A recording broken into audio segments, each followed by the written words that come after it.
Female में mail आता है, शी में ही आता है, और वुमेन में भी मैन आता है। मर्दों की पुरानी आदत है औरतों में घुसने।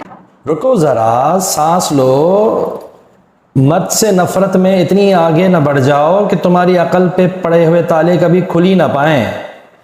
फीमेल में मेल होता है, शी में ही होता है, विमेन में मैन होता है, तो तुमने ये मतलब निकाल लिया कि मर्द औरतों में जब देखो घुसे रहते हैं।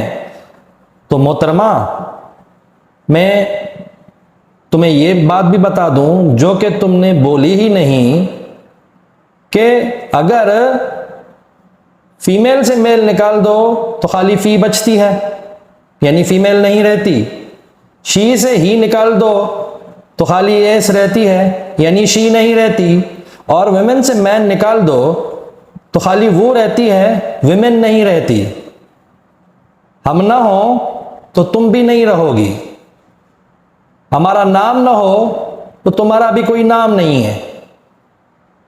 अगर हम सबको दुनिया से मिटा दिया जाए तो तुम्हारे दुनिया में होने की कोई वजह भी नहीं रहती। शुक्रिया।